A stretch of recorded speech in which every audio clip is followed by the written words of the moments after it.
Hello everyone, this is part 11 of What If Naruto Was Adopted in a Good Home, and I hope you guys enjoy this video and to like, to subscribe, to share, and check out the playlist, to see more comment down below. Now let's start the intro. They call me a god. They call me a god. They call me a god. Join my membership, the perks are great. It's in the description. Be sure to like and subscribe, it gives me more motivation. Enjoy. As per the agreement reached between Kyuubi and Gamabunta over their 15th glass of sake, Naruto would be permitted to sign the Toad contract on the condition that he summon Gamabunta and Kyuubi both to the same spot once a month. This was officially so the two demons could talk things over and make sure no problems arose from their arrangement. Naruto was fairly certain it was so they could go out drinking together without anyone scolding them for being irresponsible. But if it got him a contract he could use in front of anyone without them freaking out, he was all for it. It didn't hurt that the Toads were considered one of the most powerful summons. It wasn't necessarily true, but the Toads had been permitting their services to be used by humans for a long time and had been seen on the battlefields of the elemental country's greatest wars since before the Shodaime and Nadaime Hokages were even born. It was impossible for them not to cultivate a good reputation. In truth, there were more than a few contracts that were stronger than the Toads. The Fox contract was one, and the Snake contract was another. Tigers and dragons were also counted among that group, but neither of those had very many summons that were good for much outside of battle. But this was the reason Naruto could now be found in a remote training ground trying to summon all Toads on the contract, because Gamabunta had tasked the blonde with knowing all the Toads before he was permitted to summon them for battle. Jiraiya was watching from a distance as Naruto made his way through the middle ranks of the Toads, cursing the fact that Gamabunta had forbidden him from running off to peep. Even as strong as he was, the Sannin didn't dare cross the boss Toad. Gaara stared into the sky, the full moon shining brightly. He used to be the most uncontrollable on the full moon, but now, even staring directly at it, he was in full control of himself. He was aware of the meeting going on behind him, but he didn't care. There were better things to concentrate on. Like whether or not that person in the shadows was an assassin after him or spying on the meeting. He decided there was no harm in waiting him out. 2 minutes later the meeting was done, and Gaara was almost eager to have them leave. He was perfectly content to be alone until he figured out exactly what Uzumaki meant by his advice, and people meeting around him made that difficult. Before Gaara could sink deeper into his thoughts, sounds of a fight reached his ears. Knowing who had just been at the meeting, Gaara moved to a spot where he could watch. Baki and the sickly Junin from the preliminaries were engaging in a sword fight, the Konoha nin with an elegant blade, and Baki with his wind chakra created sword. The examiner had drawn first blood, but Gaara's sensei had almost eviscerated Hayate with his last strike, with Hayate barely able to keep it from becoming instantly lethal. A flicker of movement caught Gaara's eye as Baki moved in for a finishing blow, and the Suna Junin was suddenly encapsulated in a cocoon of sand, protecting him from the giant sword that was about to decapitate him. Hayate and Zabuza were definitely surprised by the unexpected arrival, as both of them had been too intent on their fight with Baki to notice Gaara. Gaara commanded the sand to bring Baki and his cocoon over to him. Attacking Baki now would be a breach of the good faith agreement laid down so that no foreign nin would be attacked while in another hidden village during the Chunin exams. Should you attempt to continue, I will have to retaliate. Gaara may have been a mouse psychopath, but he was still the son of the Kazekage, and he had received advanced tutoring from an early age, mainly so he wouldn't cause a political situation to go fuba. That same agreement also states that any foreign nin forfeits that right if they are trying to sabotage the host village, Hayate countered. That is why I do not attack you now. You will leave Baki alone, and I will not crush you. He's plotting to attack Konoha, Zabuza protested. We can't let that happen. Just because I'm new to the village doesn't mean I'll let something happen to it. He and my team will not participate in the assault, Gaara assured them, though it didn't sound heartfelt. Granted, nothing Gaara said sounded heartfelt. He is technically my sensei, and has treated me neutrally over the years. I will not let him be harmed should I be able to prevent it, Gaara reasoned, mostly to himself. Zabuza and Hayate reluctantly hopped away, only after Hayate reminded Zabuza that Gaara was the son of the current Kazekage and to K him would mean horrible things for Konoha and Suna's already struggling alliance. They needed to get the information to the Sandaime anyway. Gaara manipulated the sand to show Baki's face and to let him hear, but kept him wrapped up. What are you doing? Baki half demanded, more than upset at the situation. I saved your life from the man who was about to cut off your head from behind. I also gave them my word we would not participate in the invasion.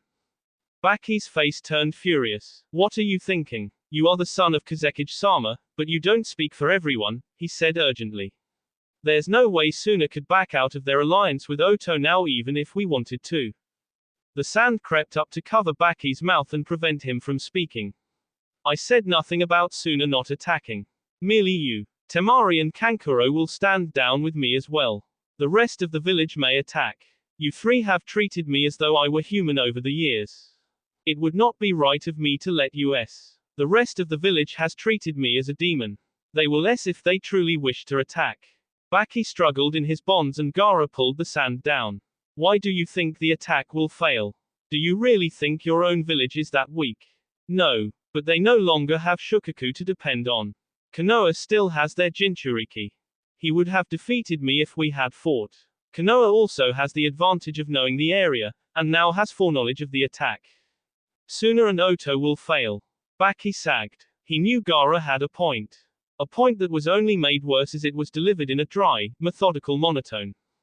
It was nice to know that Gaara didn't want him to but he also didn't want to see Suna fall. And if they didn't have Gaara's help during the invasion, it probably would fail. But Gaara was saying it would have failed even with his help. That Konoha's weapon would be able to beat him. And as Baki couldn't remember Gaara ever saying that someone could defeat him, he was more than slightly inclined to believe his words, psycho or not. Fine. I have to inform Kazekage-sama that Konoha now knows of our intentions. Gaara stared hard at his sensei. You will not tell him that my siblings and I will abstain from the fighting.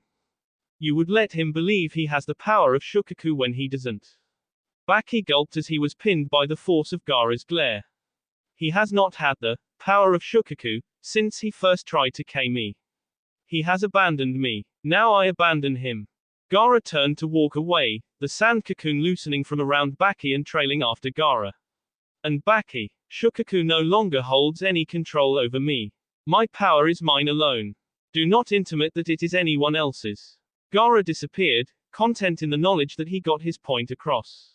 Now he had to find Uzumaki and inform him that he was coming to understand the advice. Perhaps after a night of sleep, though.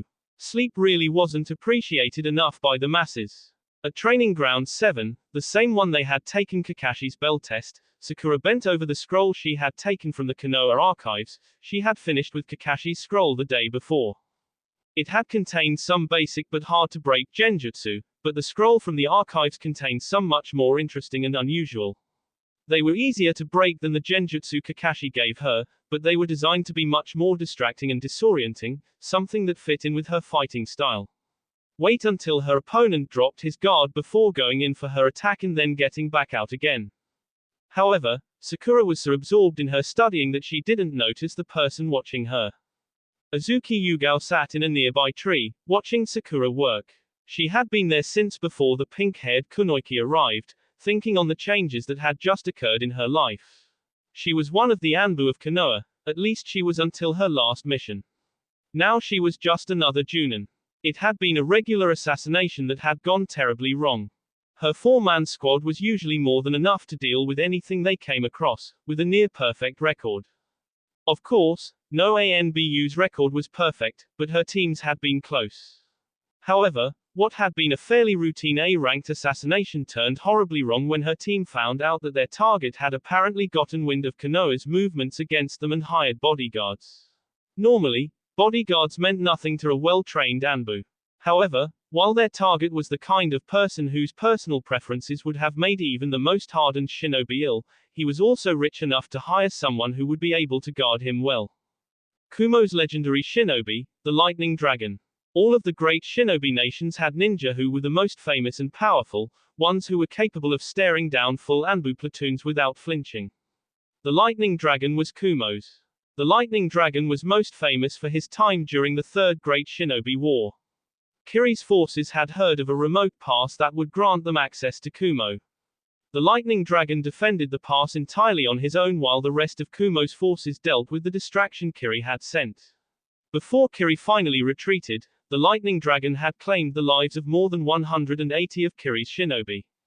One of the few survivors from that battle, a battle that had fewer survivors than the distraction, which was reportedly supposed to be a mission, said that the lightning dragon had been meditating at the mouth of the pass when they arrived, before opening his eyes just soon enough to catch the kunai that had been flung at his head. He calmly stated that he would give them one chance to leave, and when the Kiri forces refused, the S started. The lightning dragon had devastated them that day, and when only 12 survivors were left, he told them to leave, and never to bother them again. Once they returned to Kiri, the survivors requested a transfer to another front, one that would be less likely to get them killed, like the gates of hell. The lightning dragon is also famous for the fact that no one outside of Kumo knows his real name, and the fact that he isn't the Raikage. He's more than strong enough, he simply doesn't want the job. His only recorded defeat was at the hands of the Sannin, who reported that it took all three of them to beat him. Yugao's squad knew they didn't have a shot against him, and started to retreat and regroup to come up with another plan of attack, but by then, it was already too late. The dragon had noticed them. Her squad ran, foregoing stealth for speed, hoping to just put distance between them and their pursuer, but Yugao's three comrades quickly fell. Yugao herself was badly injured before she could trap the lightning dragon in her most powerful genjutsu. It was a tri-layered looping illusion that would use the victim's own chakra to restart itself. To break it, the victim had to completely suppress their chakra flow for over a minute to make sure it wouldn't restart. It would have been a good chance for Yugao to K Kumo's most powerful shinobi, but the chakra cost to apply the genjutsu was fairly severe, and she had already winded herself trying to get away from him. She wasn't about to take the chance that the lightning dragon could have fought against it. It wasn't like the genjutsu prevented the victim from moving. There was no doubt that he was stronger than her while disabled, even if she had been at full strength. So she ran. She had made it back to Konoha a day later, utterly exhausted and low on blood. She had taken 2 blood pills already, and that was the maximum dosage any medic nin would allow someone to have. Any more and the enzymes used to stimulate blood production would start to do more harm than good. The medic patched her up, a new person she hadn't seen before, but apparently was pretty good because she was being advised over by Tsunade. After discharge, she found out that her fiancé, Hayate, was being admitted to the hospital with wounds even worse than hers. He wouldn't tell her the name of the person who did it to him, not that she could avenge his wounds at the moment anyway. She hated to think what she would have done if Hayate hadn't survived. She had been thinking about retirement from Anbu for a while now, and this situation gave her a great excuse to do so. But if Hayate hadn't lived, she wouldn't have had a reason to quit, and probably would have stayed in for a lot longer. But now she was out of Anbu, and a normal Junin. Most people wouldn't think that to be a big change, but there was a difference. For one, a Junin got paid slightly more than an Anbu. Not much, but it was enough. With Hayate out of duty for the next 6 months, that little bit would definitely help. Secondly, a Junin was less likely to receive S missions. Even with just those 2 arguments, there was no logical reason to be an Anbu, but no one ever said that shinobi were quite sane. If she and Hayate wanted a place to live together, she would have to be able to make more money than she was now. She had been contemplating becoming a Junin instructor, as they got paid for an ongoing B rank due to dealing with a genin team. The only problem with that would be dealing with a bunch of fresh genin. She didn't think she had the temperament for that. In truth, not that many Junin did. Most were too jaded by the life by the time they were experienced enough to take a team. But as she watched the Haruno, Yugao had another idea. Junin who took on an apprentice weren't paid quite as much as one with a genin team, but they did get more than usual. Not to mention she wouldn't be out of Konoha as much as she would be if she were just taking regular Junin missions, which meant more time with Hayate and more time not S. Yugao was a big fan of not S. She had even spied the title of the scroll the Haruno was Stews. It was genjutsu, not particularly difficult, but more than enough for a genin almost straight out of the academy. Making a decision, Yugao hopped out of the tree, not caring that she was about to steal one of Hatake Kakashi's students out from under him.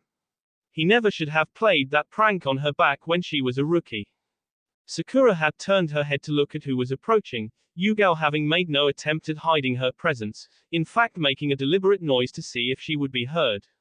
Who are you? Sakura asked, wary, but not hostile. The Konoha headband was displayed, after all. How's your chakra control? Yugao asked, disregarding the question. Not bad, Sakura answered, truthfully, but not giving away how good it was. If hiding your true strength worked for Naruto, she could make it work for her too. Who are you? Yugao ignored the question again. You'll never get that one without good chakra control, she said instead, pointing to one Sakura hadn't reached yet. It's pretty finicky, but worth it if you get it to work consistently. Thanks for the advice, Sakura said hesitantly. Who are you? She asked once more, her voice firm now.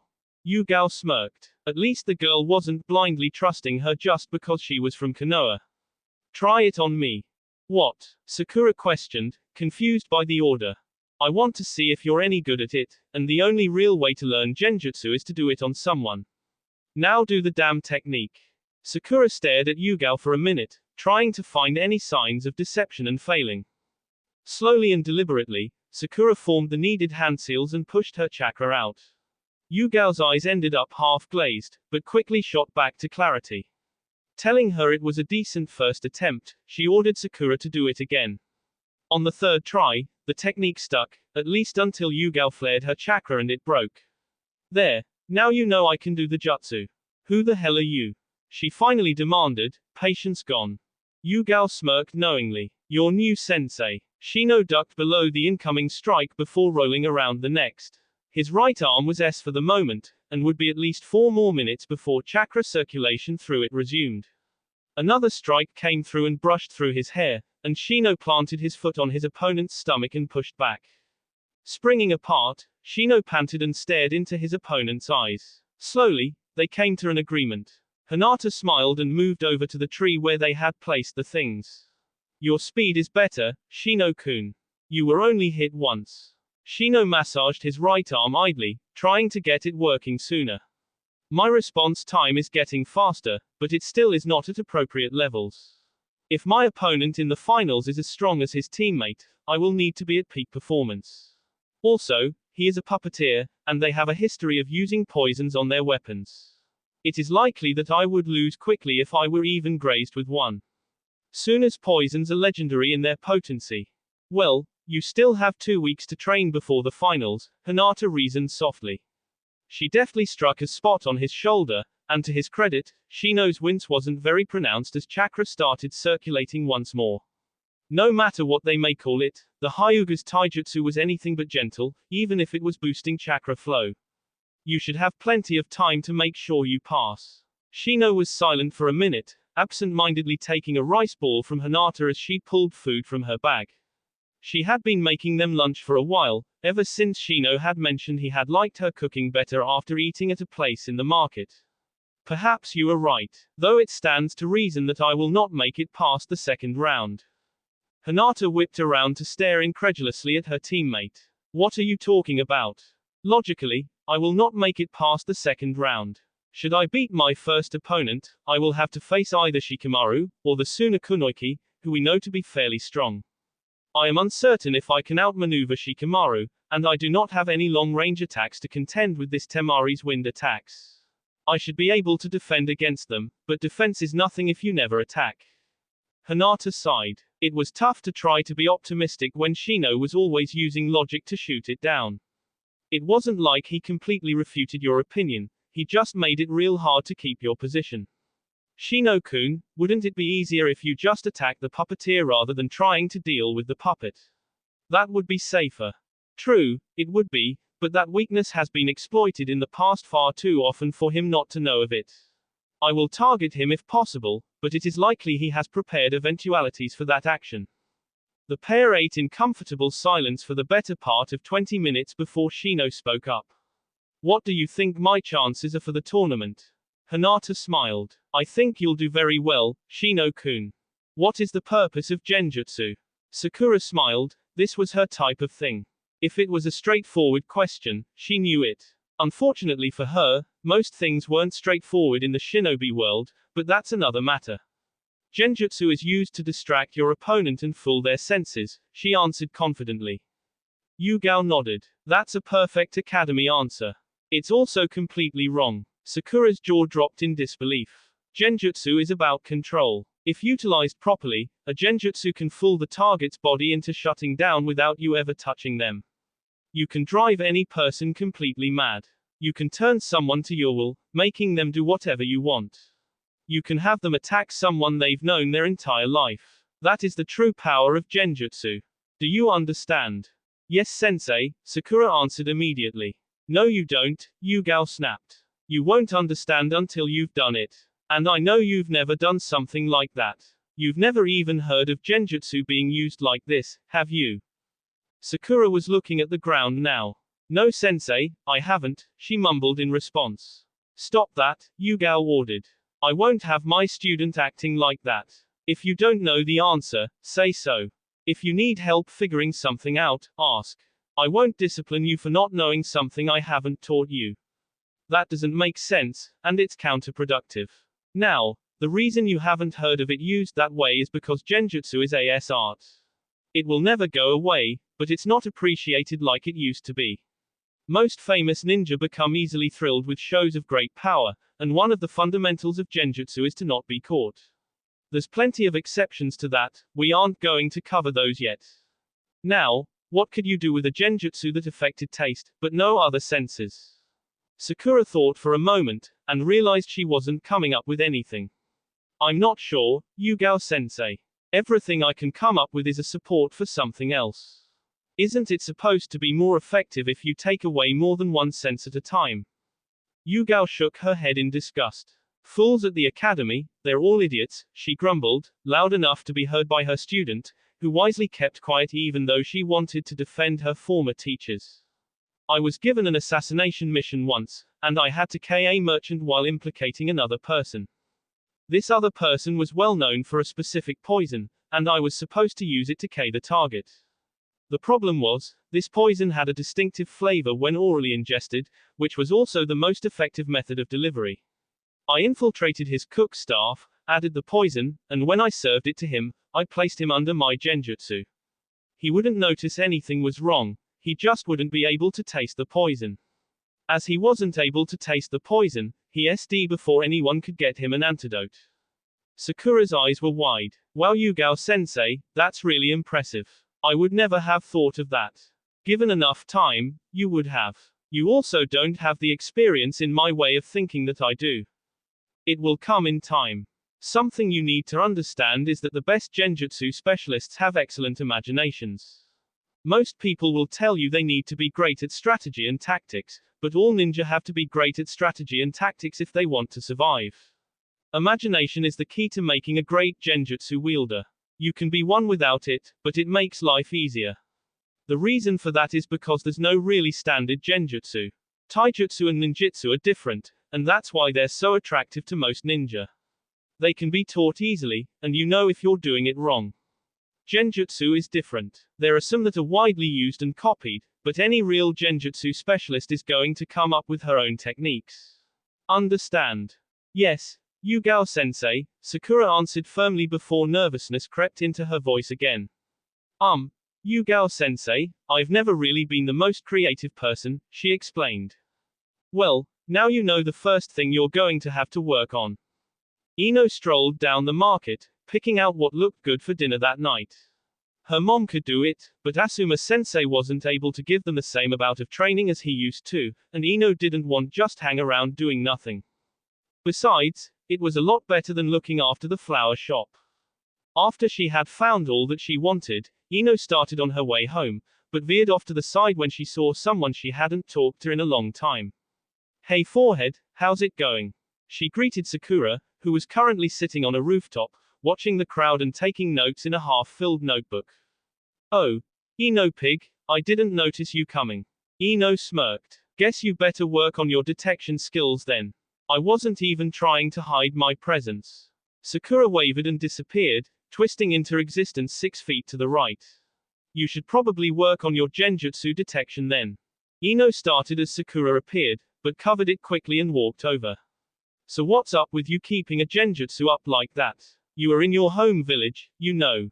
And no offense, but you aren't part of a clan or have a blood limit, so it's not real likely someone's going to try to come into the village to assassinate you. Sakura sighed. Yugao-sensei said it would be good training in teaching me how to keep a genjutsu up for long periods of time, and help build my chakra reserves. It makes sense if you bother to think about it, she smirked. Ino growled at the slight, but let it pass. So what are you doing just sitting up here? I don't see any kind of training going on. Sakura didn't answer right away. In truth, Yugao-sensei had told her to sit here and watch the people, and come up with stories for them. It didn't have to be true, or even plausible, but it had to be detailed. One of the best ways to identify genjutsu was to pick out details that were wrong or out of place, so genjutsu users had to be very exacting when formulating their illusions. However, instead of the normal training Sakura had been expecting, she had been sent out to do this. Yugao-sensei reasoned that if you couldn't think of the details, you couldn't create the details. I'm training my mind, Sakura finally answered. Ino nodded, knowing it wasn't the full answer, but she didn't really expect Sakura to just give away training secrets. You said Yugao-sensei. I thought you were with that Kakashi guy. Sakura nodded. I am, but he's training Sasuke-kun for the finals right now. Yugao-sensei will probably stop my training once I can go back to Kakashi-sensei. Asuma-sensei's doing the same thing with Shikamaru. Except he has Shikamaru sparring with Chuji and me at the same time to help with the actually fighting. Other than that he just plays old man games with the lazy bum. Well, at least you see your team. I haven't seen Sasuke-kun or Naruto since the preliminaries, Sakura complained. And I don't even know where they are if I wanted to go see them. Well, at least your new sensei seems to be taking your training a bit more seriously. Naruto-kun always told me about how Kakashi-san slacked off when it came to training. He's not that bad, Sakura immediately defended. He's always late, but he does train us. It's not like Naruto says. Just because he doesn't like Kakashi-sensei doesn't mean he should say things like that. Ino looked at her friend seriously. Sakura, 10 minutes is late. 3 hours every day is ridiculous, and inexcusable. He's a bad teacher just from that. Sakura opened her mouth to defend her teacher once more, but found she didn't have a response for that one. Well, I'll see you later. Stop by the flower shop whenever you want to talk. Naruto sighed in relief as he dismissed the final summon. It had taken him 2 weeks of constant practice, but he had finally called upon all the contracted toads. Jiraiya had told him there several that weren't on the contract, and if Naruto wanted to use them, he would have to visit Mt. Myaboku just as Jiraiya had done years ago to get their personal permission. Naruto didn't think it was that big of a deal, and wasn't about to take the very good chance at missing the finals just to be able to summon a few extra toads that probably wouldn't be much more useful than any of the ones he could already summon. Jiraiya probably could have just summoned them for Naruto, but a big part of being allowed to summon them was being able to make the journey to the toad's home, to show your strength. Well, you finished that faster than I expected, Jiraiya commented. But then again, most people don't have the chakra reserves you do, so you were able to work at it longer than most. But now, we're going to start on something else. How much do you know about sealing? Naruto thought for a moment before answering. Well, I know a little. I can draw up a storage seal pretty quick, and I know the basics of locking seals, and that seals are the reason explosive tags work. Other than that, not much. Anko and Abiki taught me what they knew, but it wasn't really anything past the basics. And it's not like I had a book telling me everything I need to know. I doubt anyone would leave that laying around if it did exist. Jiraiya laughed, fully and without reservation. Sorry about that, he apologized once he finished, but you just reminded me of something that happened a long time ago. Your father was about to do that once, at least until I stopped him. He wanted to write down his sealing knowledge to make sure it wasn't lost. I smacked him in the back of the head for even suggesting something that stupid. Naruto was confused. What are you talking about? Making sure the knowledge isn't lost makes sense. Jiraiya smacked the back of his student's head. I just told you it's a stupid idea, now don't argue with me. The reason it's stupid is because if you write something down, it will be stolen by your enemies and used against you. It doesn't matter how well protected it may be, it doesn't matter how few people know about it, if it's written down, it can be used against you. Understand? I think so. What's the protective wall made of? Naruto blinked at the non sequitur. Huh, what's the protective wall of Konoha made of? Jiraiya asked again, slowly, as if speaking to a small child. Naruto raised an eyebrow, not seeing the trick. Stone and wood, everyone knows that. Then why hasn't it been breached before now? Because, well, I don't know, Naruto answered lamely. Because the wall's not just wood and stone. After all, Konoha's greatest enemy is Iwa, and they are masters of earth-based attacks. They would have no trouble breaking through a wall of stone, the cardinal element. Jiraiya paused for a moment to allow it to sink into his student's head. The reason the wall has never been breached, in addition to Konoha's forces, is the massive seal array running throughout it. It's probably the most elaborate seal array anywhere, excluding the similar protections for the other villages. I don't know for sure what they are, because just the fact that they exist is a closely guarded secret. Even if I did know, there's no way I could break it without being noticed first. The only way to break through the wall would be to physically bust your way through, but no one in the world is strong enough to pull that off, not even Sunadheim with her strength. Summons would be the way to go, but so few people can pull off a summon big enough that it's hardly worth worrying about. If it's supposed to be a secret, why are you telling me? Naruto asked. Because, if you survive the next 2 weeks, you'll be my new apprentice, and you would have learned about it at some point. If you don't become my new apprentice, well, you won't have survived, and the point is moot. I'm just speeding the process along. Naruto hid his shock at hearing Jiraiya call him his new apprentice, but not very well. There was a big difference between getting training from someone and being their apprentice. It was a big step. I expect I'll explain it more in depth later on, but for now, we're going to start with the basics. Sealing is one of the most useful arts there is, if used properly. Your father's technique was based on using seals to transport him instantly to a location. It took him years to perfect it, and even after years of study, I haven't figured out how to use the Hiraishin. However, seals can have combat uses other than that. For example, Jiraiya reached inside his clothes and pulled out a scroll with the kanji for fire on the label. He unrolled the first 2 feet or so, applied a very brief surge of chakra, and waved it through the air. A stream of fire burst from the scroll, expanding out in a wave, before Jiraiya sent another chakra signal into the scroll. The fire was sucked into the scroll, and not an ember was left out of the ceiling. Jiraiya rolled it up, applied a final burst of chakra, and tossed the scroll across the training field. He grabbed the back of Naruto's coat, and pulled him back to the tree line. The fire scroll exploded with a forceful shockwave that pushed them back, even their present distance, and blew a deep crater into the earth. Needless to say, Naruto was more than a little impressed. And all that was done with about the same amount of chakra it takes to hold a henge for 10 minutes.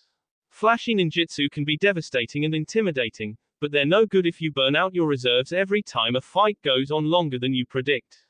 Not to mention it's quicker. You'll eventually learn to do that with seals, if you aren't a complete dumbass, that is. Sasuke panted as he flexed his wrist. He had sprained it badly several times over the course of his training, and the month was only half over already. If not for Kakashi's copied medical jutsu, he wouldn't be able to move his wrist at the moment, much less train with it. Kakashi had forced him into a set of weights, and if they weren't helping him so much, he would have strangled the Junin with his own mask. They were utter tea. Not even his nature manipulation was this bad. His bloodline had made it much easier to learn to manipulate his lightning-based chakra, having watched Kakashi carefully when he was shown the exercises. Still, he was only starting the second exercise and wasn't making much progress with it. Kakashi assured him that he was doing much better than he expected, but doubted that he would be able to make it even halfway on the second exercise before the month was out.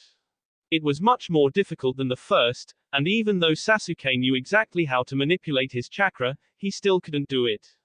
His Sharingan was of no help to him with this, and that was the worst part. His Sharingan should have allowed him to copy it perfectly the first time, but something didn't work. If only his bloodline was fully mastered. That would undoubtedly make it so that nothing would be beyond his reach. Not even Itachi. His eyes were the problem. A fully mature Sharingan could undoubtedly copy the lightning manipulation with ease. But no matter how much he used his bloodline, it wouldn't evolve. To make matters worse, he didn't have any other idea of how to get his eyes to mature. The Uchiha clan scrolls were vague on the subject, as it was something that was passed down verbally, rather than through writings. After all, there would always be someone to teach the younger generation. Nothing could wipe out the clan. At least that had been the thought. Until Itachi. Now he was the last one left, because Itachi was no Uchiha. Kakashi was training him to beat Gaara. Sasuke knew that. He also knew that Kakashi was training him to beat Gaara, and no one else. He was learning how to fight and beat only Gaara, not Neji, or any of the other finalists. He had his issues with it, but knew there wasn't a way around it, unless he wanted to train all by himself. Kakashi had enough clout in Konoha to keep any ninja the village had from accepting him as a student.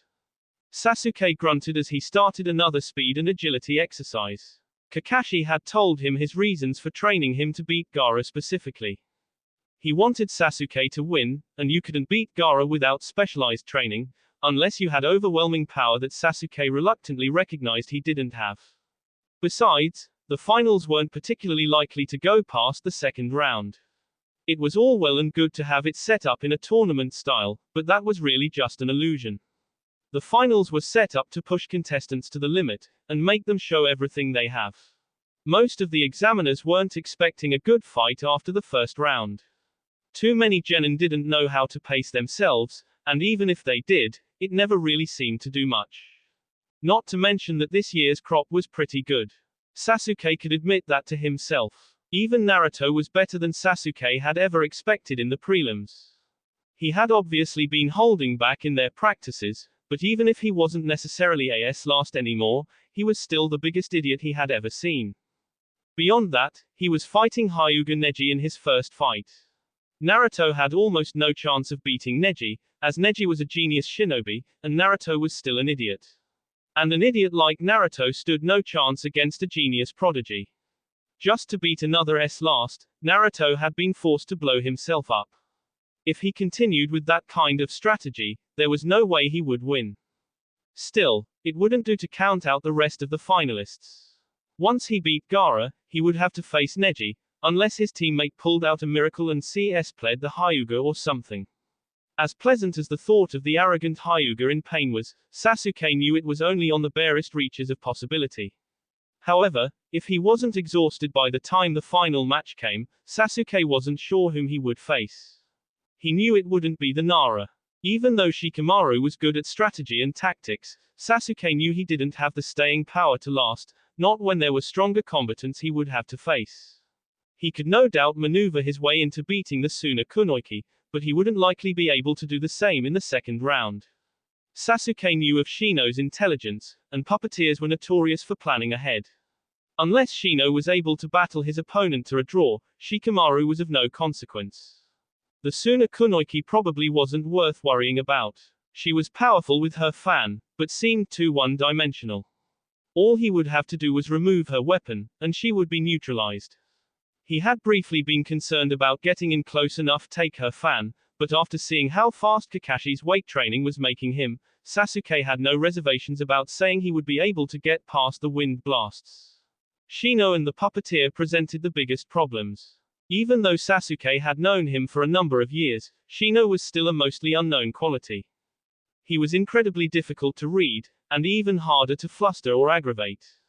Manipulating a person's emotions in order to get him to make a mistake was one of the most commonly used shinobi tactics.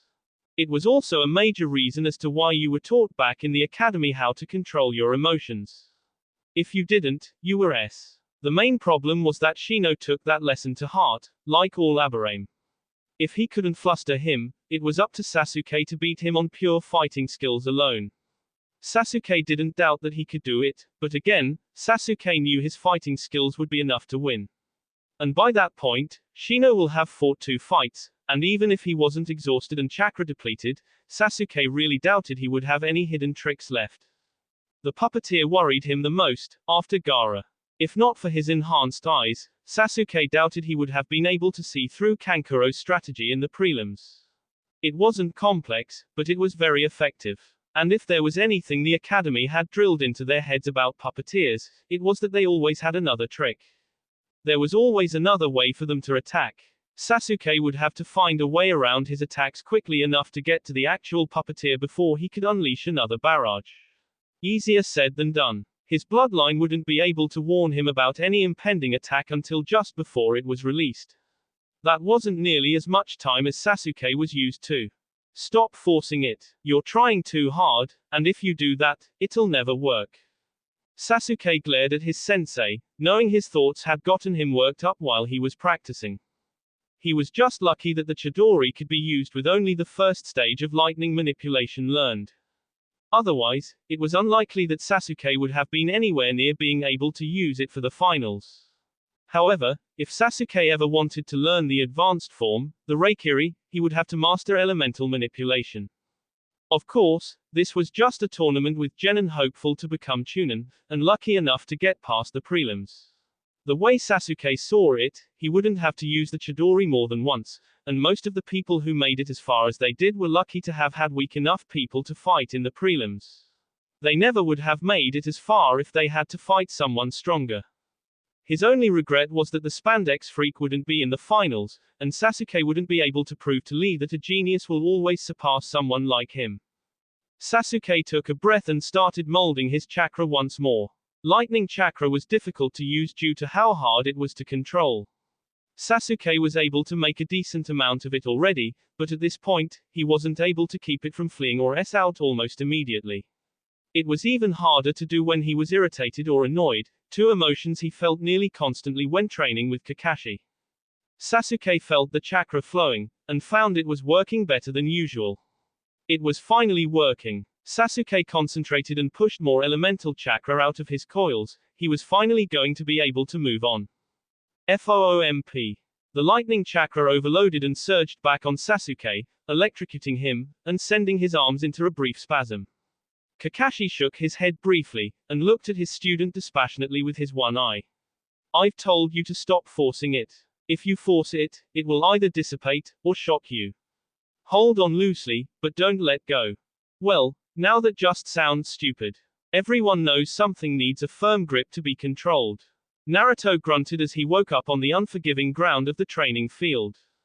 He had taken to sleeping there as soon as he had figured out that it was literally on the other side of the village from his house. There was no way he was going to walk all that way when he could sleep right on the training grounds. Not to mention he got to sleep just that little bit extra. However, it did mean that he hadn't seen hide or hair of his friends, family, or house in nearly a month. The only companionship he had was Jiraiya, a few of the various toad summons, and that annoying voice in his head. I resent that. I am not annoying. I am at the very least irritating, and that's if I'm not trying to mess with you. I could be much worse, you know. I haven't been sending you images of that Haku girl, have I? To prove his point, an image of a completely nude Haku, steam and hands just barely covering her salient portions, blossomed in Naruto's mind. The blonde blushed furiously, and sent a particularly violent mental jab at the Kitsune Lord. Hey, respect your elders. It's not my fault you can't look at an girl without turning into a blushing wreck. We'll have to work on that before we visit the den. What are you talking about? The den, the main retreat for all Kitsune on this plane of existence. At least in this region of the world. Or were you talking about your inability to be anything but a gibbering puddle around a nude female? That's not true. Yes it is, and you know it. I'm going to have to start sending you some more of those pictures if you don't make a move on that Haku girl soon. I've let it slide because you've been training, but you need to start gathering potential mates. Mates, as in more than one girl. Are you nuts? I don't see what the problem is, you've already started it on your own. You've got 3 already, even if you're too blind to see it. You're nuts, there's no way you're telling the truth. Naruto heard a serious warning growl coming from his tenant. Remember that I am not the most feared demon in existence for a reason, boy. I may be sealed, but I still command respect. If you forget that, you may find your dreams taking a steady decline. To put in terms you may understand, why break the body when you can break the mind and spirit? I may twist words and bend the truth, omit details and show distractions, but I do not lie. Accuse me of it again and I'll tee your mind until you're nothing but a comatose husk, useless to the world. Now that that's out of the way, know that you're going to have multiple mates, whether you're planning on it or not. You're not really going to have much of a choice in the matter about that. However, with how it stands now, at least you're getting a bit of a say in who your mates are. I still have no idea what you're talking about. Just spell it out for me, it'll save time. And it would take away a great deal of my fun. So I do believe I'll keep torturing you. I've already mentioned the ice wielder, now do you have any idea who else I'm talking about? Well, considering I think I would have seen it if any other girls were interested in me like that, no I don't. Now tell me who you think likes me like that, and then I can tell you how wrong you are. Kit, I've been dealing with females longer than you can conceive, and in that time I do believe I've come to understand them better than you. I don't claim to completely understand them, but frankly, I think Kami has trouble with that sometimes, and he's omniscient. There are 2 other females who would be suitable mates that I know are interested in, and probably more. And once we go to the den, the females there will be all but throwing themselves at you. It would be easier for you to refuse the majority of them if you already have someone. Wait, are you saying I'm going to have fangirls when I go to the den? 'Cause I'm not sure if I want to go in that case. Nonsense, of course you won't have fangirls. I won't have any of my clan acting like that. However, a great number of them will probably try to seduce you. You are, after all, my heir. Once you absorb all my power, you'll be the head of the Kitsune clan. Granted, that won't be for several decades, but the fact that someday you will someday be head will have females going after you in order to secure and promote their place in the clan. And once you become head, you'll have to mate with a minimum number in order to keep the clan going. So I really don't get a choice in the matter. You can choose who you'll be with, but no, you'll eventually have to propagate the clan. I'm not sure where the problem is, I've just told you that you'll get to have S with many beautiful women, or kitsune, as the case may be. You know, you still haven't told me who you think is an acceptable mate for me. You noticed that, did you? Fine, I suppose I can throw you a bone.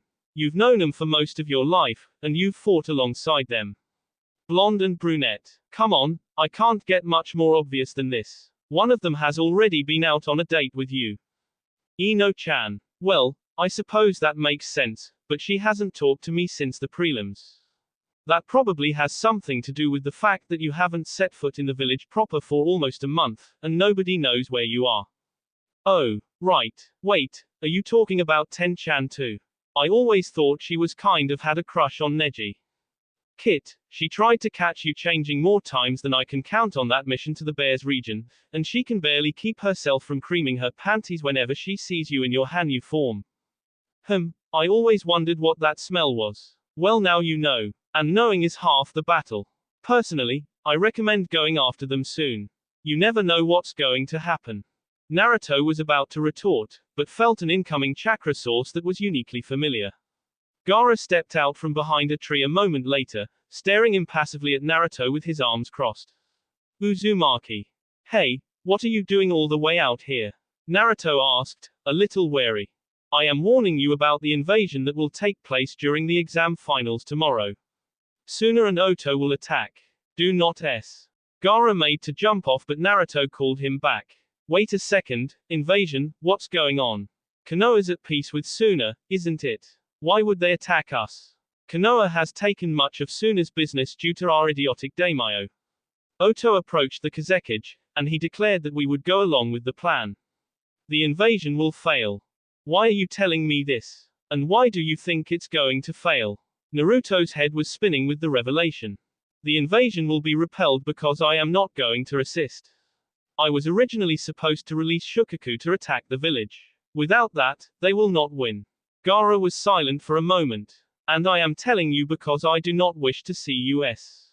I would be displeased if that were to happen. Oh, is there anyone else not attacking? Anyone else you don't want to s? If you wish to take this time to assassinate one of your own village, I do not care. You are the only Konoha nin I am concerned with. However, refrain from attacking my siblings or Baki. They are also abstaining from the attack. Gaara hopped onto a tree branch before pausing and looking over his shoulder. Uzumaki, you are a friend. I will see you at the finals. X. That will be all for this video. Be sure to like, subscribe, share, and comment down below for more videos. Goodbye.